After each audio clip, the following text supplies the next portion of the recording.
Wasn't even able to stand up, right? But let me show y'all. This how you do it, chat. You tear your ACL, you gotta work on your get back. You feel me?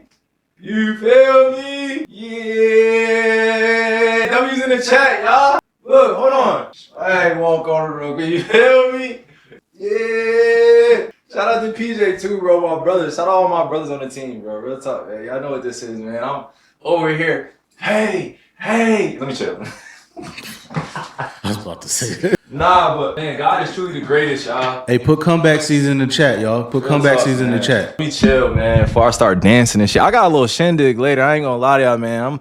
I got a little yachty later. By the way, mentally, spiritually, emotionally, I am great. I appreciate your messages and prayers. Before we get into story time, I just want to take this time to say thank you for all you guys, for all your messages, all your well wishes. Tearing my ACL definitely sucks. Going through the process of prehab before my surgery has been up and down, to be honest with you, because I think I was still in a state of shock after everything happened for the first maybe like 4 or 5 days. And I just had to kind of retrain my body, my nervous system, to get used to me putting pressure on my leg. You know what I mean? So now dealing with this injury, I'm smiling a lot more. I had to make sure I thank God at that free throw line, keeping my faith strong. It was so tough to go to that free throw line. Oh, man, you guys about to make me get all emotional and stuff talking about this stuff again. But going to that free throw line again was like, it was one of the toughest things I did. Going up there and thanking God, it was tough because I didn't feel like me up there. And I know that sounds kind of weird, but I just didn't feel like me. Like I could feel that I had done something to my knee, but I just didn't know what. But I was about to head out to the court. And then, the refs were like, my J Kid and a few of my teammates were like, yo, you gotta shoot the free throws. And instantly my mind shifted into, I gotta make these free throws. I was about to walk up the court and they're like, you gotta shoot your free throws. My mind snapped right back into WAD too, by the way. W Anthony Davis, bro, for helping me off the court and my security, bro. Shout out to AD, bro. He was like talking me through it the whole time, like, yo, take your time. But when I had to go shoot my free throws and he was carrying me to the free throw line, I snapped back into it. I was like, yo, I cannot miss these free throws. At the free throw line, I'm thinking like, I just up my knee and I won't be able to play for a while because I just know something's going on. But I'm tearing up at the free throw line and I could just sense my body was in shock. The moment that I got up there and I dribbled, I was thinking about thanking God from the outset, right from the start. But I just started thinking about all my predecessors, especially Kobe.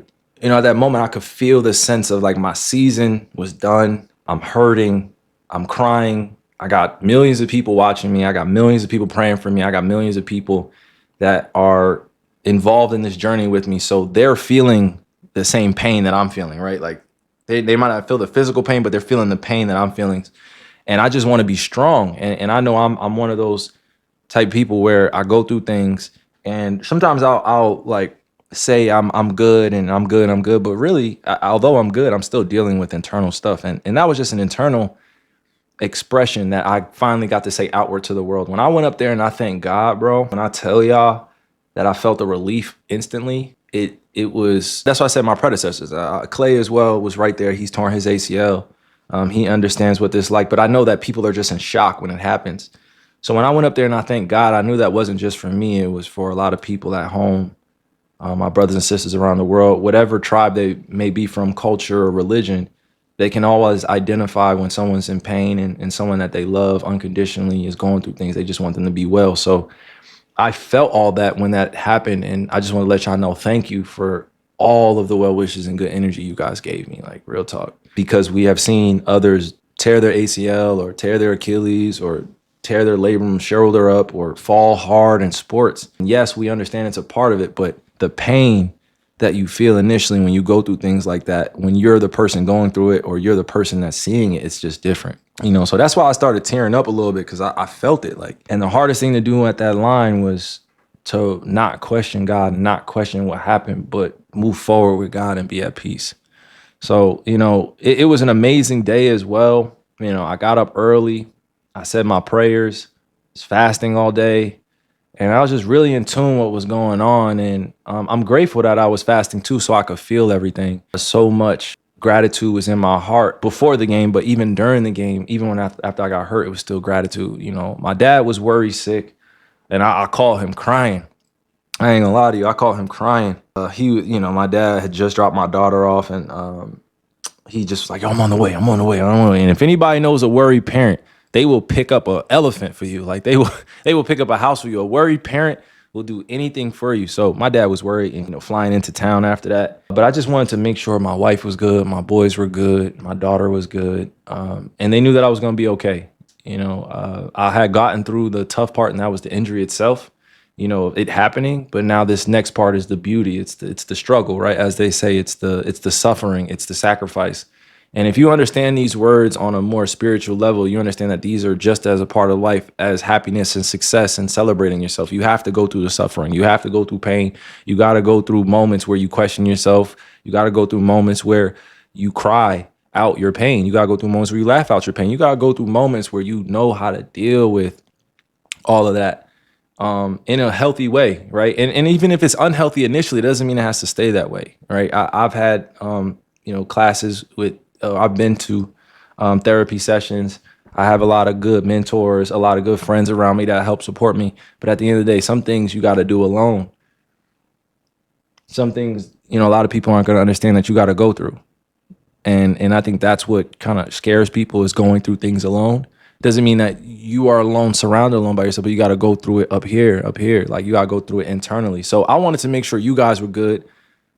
And I want to share this message with you. Internally, I'm good. Now, physically, I'm a little injured. I'm a little banged up and shit like that. But, I'm going to be getting around, bro. You're going to see me do live, like broadcasting for a few things I'm interested in. You're going to see me watch some of the games and review them and react to them. I'm going to stay connected to the game, right? I did have an idea that I wanted to do some different breakdowns of different guys, players in the playoffs, just like Kobe was doing initially. And just help out with the game of basketball and move more away from gossip and create the vocabulary for more skill respect, or respect for other people's skills. So I feel like this ties hand in hand, because even after I got injured, certain media members were coming out trying to blame J-Kidd or blame the Dallas Mavericks, and all this other stuff. They were trying to blame people for that because I was playing a lot of minutes. I'm telling you right now, right? If you ask 95% of the league, there's another 5% that don't really care what they play. But if you ask 95% of the league if they'd rather be playing 15 minutes or 35 minutes a night, I guarantee you 95% of them would say 35 minutes. I led the league in minutes. So fuck what? So the fuck what?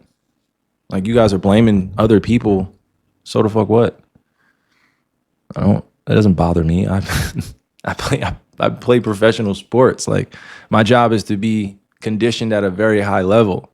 I had to step on Valanciunas' foot for me to be off balance, for me to get injured. I didn't get injured like fatigue. I didn't have a fatigue injury. I take great care of my body.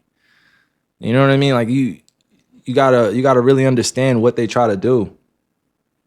Let me see. But yeah, I just wanted to share that with you guys and give you guys my internal expression of what was going on with me. I love the game so much that I would be out there playing 45 minutes, you know what I mean, or 48 minutes. I was ready to do that. I was preparing in the summertime for that, to play sometimes 48 minutes straight and not get tired. Or I was obviously gonna get tired. I'm not gonna say that's cap, but I was willing to put in the work to be able to be rewarded with, some of the accolades that I was getting, because I was just putting my best foot forward. This season was one of my best. It wasn't my best ever. I think my best ever is coming in the future. But this season was definitely one of those ones where I don't feel like I ducked any of the smoke, offensively or defensively. If you look at some of my stats or guarding other 20 points per game scorers, I was up there in the top 7, top 8. I really took the challenge defensively. And I'm so grateful that Dallas and its fans were so supportive of what I was doing, and just loved me unconditionally. So shout out to Dallas, shout out to all my MFFLs. Put MFFLs, spam that in the chat if you out here. Put WMFFLs, man. I know we've dealt with a lot. I know we've been going through a lot, but please just stick with us, and understand that we're here for the long haul too, man, to make this thing work. And I don't want anybody to focus on playing the blame game. Let's just focus on where we are now. So I'm so grateful to be surrounded in a community like Dallas, where We love sports. We love our sports players. You know what I mean? We support each other. But at the same time, our culture is being rebuilt as we speak.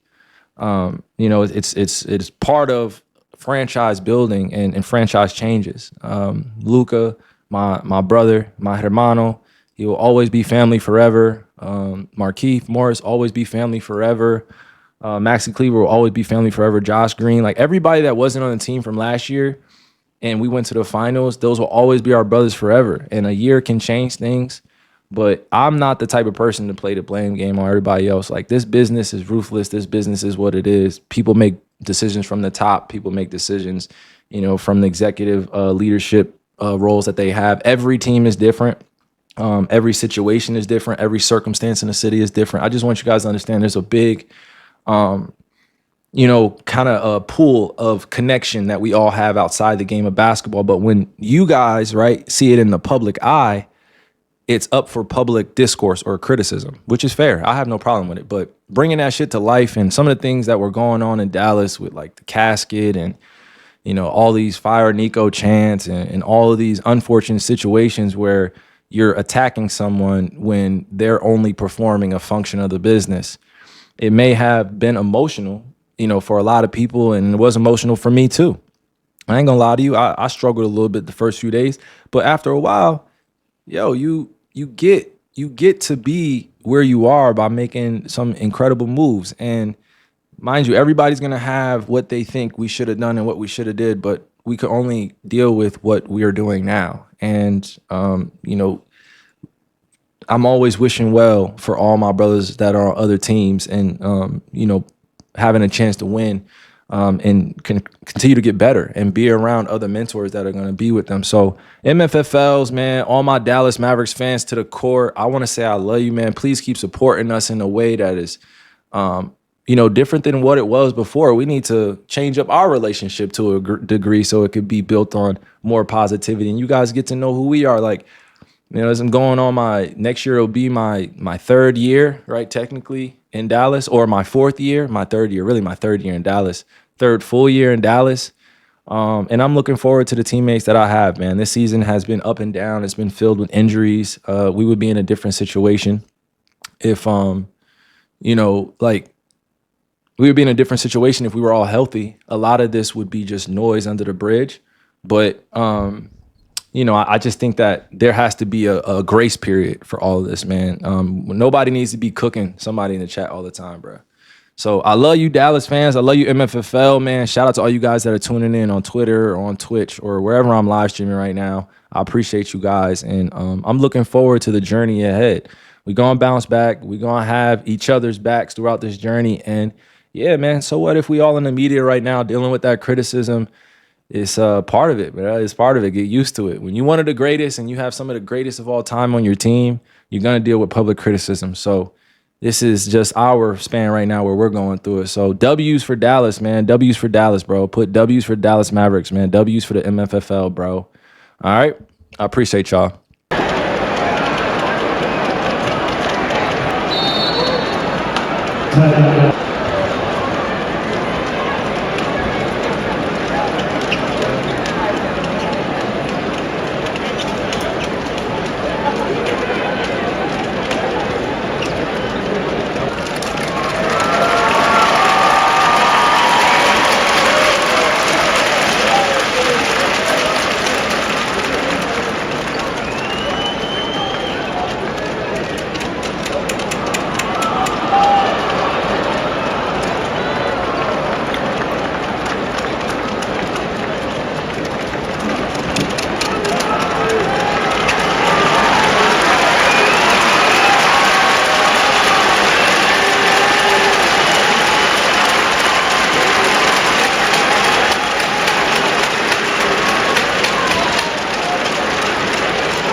Congratulations.